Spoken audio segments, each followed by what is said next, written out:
Alright guys, it's the start of a new week and boy have we had a lot going on in the transfer window over these last few days. Plenty to talk through in today's video in terms of done deals, the rumours that are going around. Of course we did have a little bit of championship action going on over the weekend as well. If you watched any of those games, get your thoughts on them down below. A few FA Cup upsets over the weekend as well. And to go along with that as well, we've just had a managerial departure in the championship with Darren Moore being let go by Huddersfield Town. Huddersfield fans, want to get your thoughts on that one in the comments down below.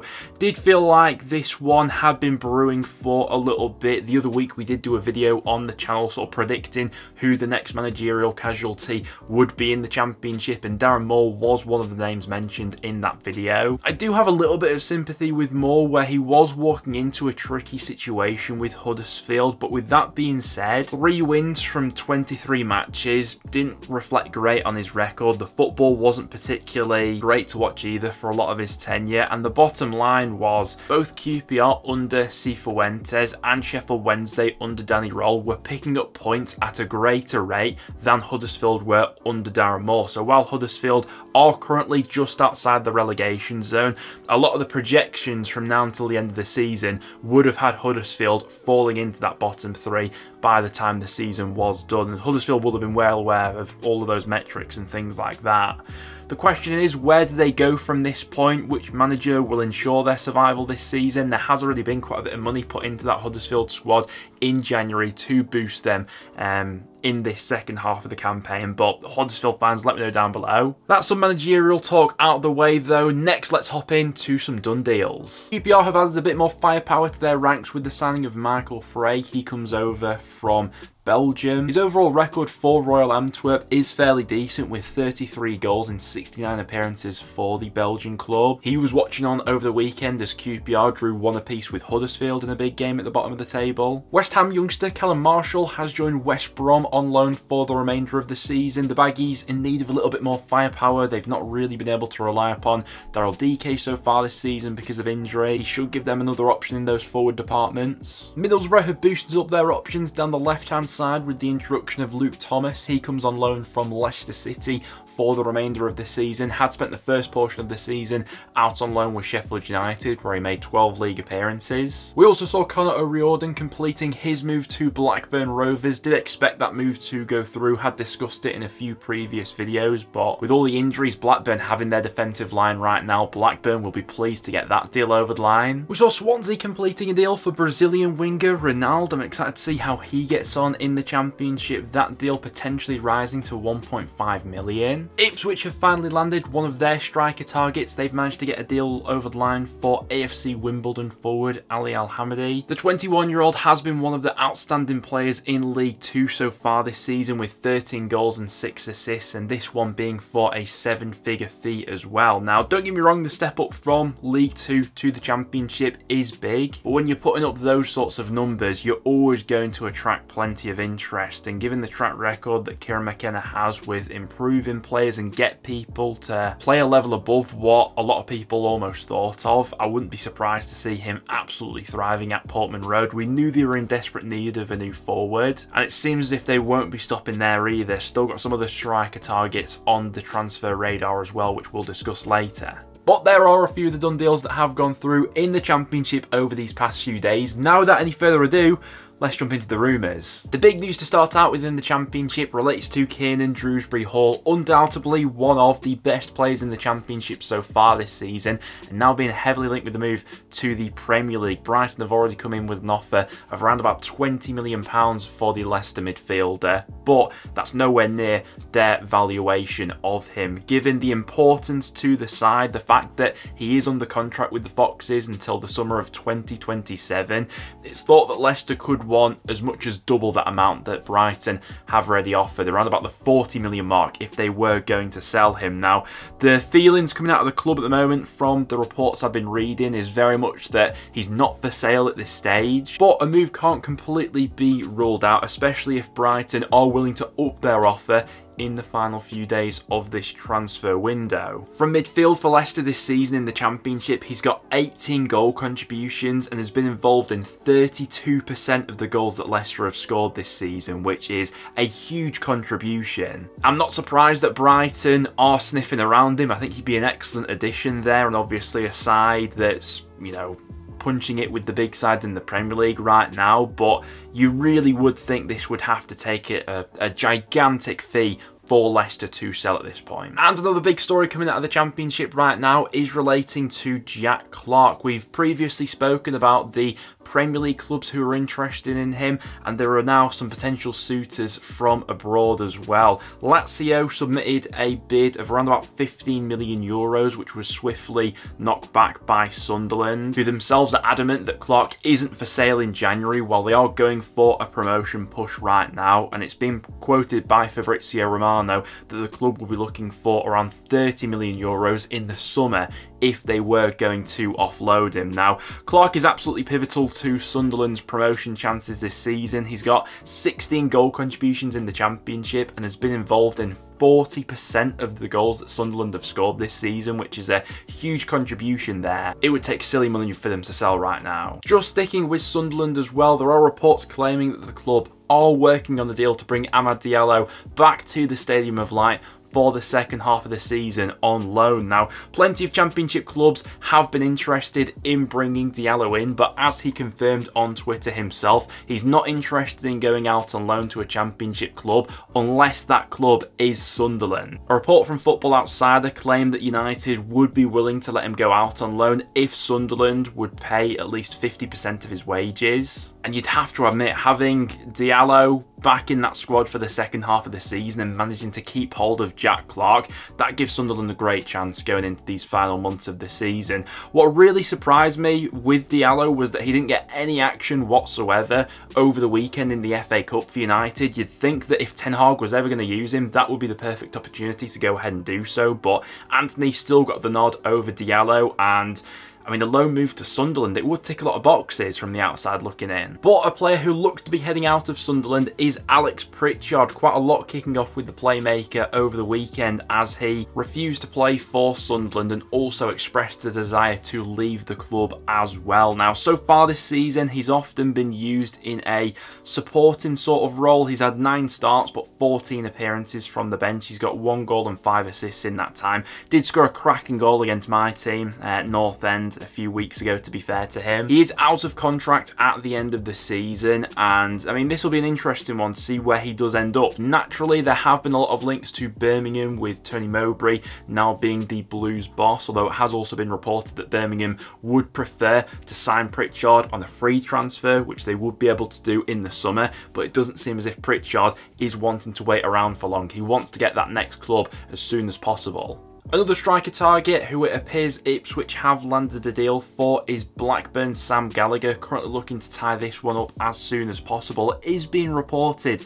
that the fee for Gallagher is around about £2 million, which does seem a little bit steep on the surface, especially considering Gallagher is out of contract at the end of the season, albeit Blackburn do have an extra year option upon that contract, so that's worth taking into consideration. But more so the fact that Gallagher is 28 years old, has missed a lot of this campaign through injury, and has never been the most prolific at Championship level. In the 8 seasons he's had playing in the Championship, he's only got into double figures in 1 of those campaigns. Now, I'll admit I actually quite like Gallagher. I do think he brings a lot to the side. I think he's quite a tidy footballer who always seems to have a good game against North End as well. Whenever I've watched him in the flesh, I've always actually been quite impressed by him. Another thing that Ipswich have going in their favour as well is the Kieran McKenna effect. I think there's a lot of players that I'd look at within that Ipswich squad when they were playing for their previous clubs who I never thought were pulling up that many trees, but since they've gone into Ipswich, McKenna's got something completely new out of them, and I wouldn't put it past him getting that out of Gallagher as well. Considering the lack of options they've got up top right now, I think that Gallagher would be a good option for them, albeit maybe it is a little bit pricey, but we'll need to see a breakdown of that £2 million fee, how much of that is up front and how much potentially dependent on add-ons and things like that, because that can make quite a big impact. Blackburn would be keen to replace the outgoing Gallagher, and it seems as if they're targeting Swansea's Jerry Yates. Blackburn reportedly keen on a loan deal for the Swansea forward. Now, worth remembering that Swansea did spend quite a bit of money on Yates in the summer. He's not maybe quite lived up to expectations. He's only got 1 goal in his last 10 matches, but it is worth pointing out that along with Jamal Lowe, he is their top scorer in the Championship this season with 6 goals so far. This one coming in from Alan Nixon. You'd imagine that Swansea would be keener for a permanent sale if they were willing to disregard Yates just a few months into his Swansea contract, but it seems as if Blackburn are pushing for a loan deal right now. You'd have to imagine that Swansea would have someone lined up to come into that team as well if they were willing to lose Yates at this stage. Another one from Blackburn is that they are looking to tie up a deal for Nat Phillips on loan as soon as possible. We did mention this one last time, but it seems to be a little bit more advanced from that stage now. The Liverpool defender, who did spend the first portion of the campaign out on loan with Celtic, didn't really get that much football there, and it seems as if a loan move to the Championship would be his best bet right now. Rovers defensively, they need all the defensive support they can get right now, and I think that Phillips on loan would be a good option to just get them through until the end of the season. Now, in the previous video, we spoke about the rejected offer that Crystal Palace had for Adam Walton, and since that point, there have been more Premier League clubs sniffing around the young midfielder. Chelsea, another one of the clubs now said to be interested in the 19-year-old. We all know that Chelsea love to splash big on young upcoming players, and Walton absolutely fits that to a T. Now, last time we discovered that Blackburn would be willing to sell Walton at the right price, but if they were to let him go in January, they'd be wanting him back on loan for the remainder of the season. We'll wait and see over these next few days if Chelsea come in with an official bid or if Crystal Palace up their original offer. As of recording, it looks as if Southampton have won the race for Burnley winger Manuel Benson. That gives them a huge push in this second half of the season. Currently being reported that the deal will be on loan for the remainder of the season, and Southampton will also have the option to purchase in the summer as well. Been a bit of a funny situation with Benson at Burnley. He was absolutely cracking last season in the Championship, scored some fabulous goals, and then this time around in the Premier League hasn't had a look in whatsoever, which has been a little bit strange. I for one would love to see him back in the Championship though, and it seems as if Southampton have fended off the likes of Leeds and Hull to get this deal over the line. Birmingham youngster Jordan James has already attracted plenty of interest throughout January so far. Birmingham have previously rejected an offer that came in from Atalanta. Well, since that point, Crystal Palace and Wolves have also shown an interest in the Welsh international, and that's according to Fabrizio Romano as well. You'd think it would take a big package for Blues to cash in on James right now in January. Premier League clubs do have money to splash. We'll wait and see if an official offer is made. Potentially there could be a bit of a deal for Birmingham to make here, as they're said to be interested in a move for Crystal Palace youngster Jezran Raksaki. This one would be on loan. Plenty of Championship clubs have been interested in the young winger, who was absolutely fabulous while out on loan with Charlton last season, where he got 15 goals and 8 assists. Also think that Blues have got maybe an edge over some other Championship sides just by the fact that they have Tony Mowbray as their boss now, and Mowbray has a great reputation with working and developing those youngsters. Did a great job of it with Sunderland last season. That could be one to keep your eye on as well. We have had an update on the Morgan Rogers situation. On last time's video, we spoke about the first 2 bids that Aston Villa had rejected for the Borough playmaker. Well, since that point, they've now had their 3rd bid knocked back as well. The 3rd bid believed to be around and about £7.5 million. It is worth remembering that Middlesbrough do have Rodgers tied down to a long-term contract, and so they are in a strong position to dictate this price, and it's clear that Aston Villa really want to get this deal over the line. Along with that, it is being reported that the player himself is keen on the move, but it seems as if Borough won't be willing to sell him for less than what they value him at. Big bit of news coming out of QPR as well. It is being reported that the club are willing to listen to offers for Chris Willock in the January window. He is out of contract with the club in the summer, and so if he was to leave then, it would be on a free transfer. He's been a bit of a patchy player this season, Willock. I think it would be fair to say when he's on it and when he's hot, he is absolutely fantastic and a game changer in the Championship, but he's only got 5 goal contributions so far this season. I think his last 2 games have summed up Willock's season quite well actually. In that game against Millwall, he produced a brilliant assist, but then last time out against Huddersfield at the weekend seemed pretty anonymous for a lot of that game. QPR fans, what would you do with the Willock situation? Let me know down below. A big step in the right direction for Hull City. It does appear as if they will land a deal for Ryan Giles, this one being on loan for the remainder of the season. Now I have seen a few conflicting reports, some outlets claiming that this will include an option to buy at the end of the season, whereas other outlets have claimed that this will be an obligation to buy. Regardless of that, I think that Hull are getting an excellent creative player who can play anywhere down that left-hand side, and I think will give them a real boost in this second half of the season, certainly to their top 6 hopes. Abdulkadir Amur is another player that Hull are looking to get over the line, the Turkish playmaker currently playing for Trabzonspor. We all know the links that Hull have with the Turkish league because of their ownership as well. The 24-year-old midfielder has come up with 6 assists in the Turkish league so far this season and can play in a number of positions, whether that's as an advanced playmaker off the right-hand side or a little bit deeper. I think he'd be a tidy option for Hull to pick up as well. Cardiff have submitted a bid for Serbian forward Andrej Illich. The bid believed to be around the region of 3.4 million, although that could rise to as much as 6 million with add-ons included as well. He's a 23-year-old who's currently playing his football out in Norway, although I have seen a few reports of Lille also being interested in the 23-year-old, so that'll be interesting to see how that develops. Leo Hajeld looks to be on his way to Sunderland. He's moving over from Leeds United, the fee in the end being around about £2 million.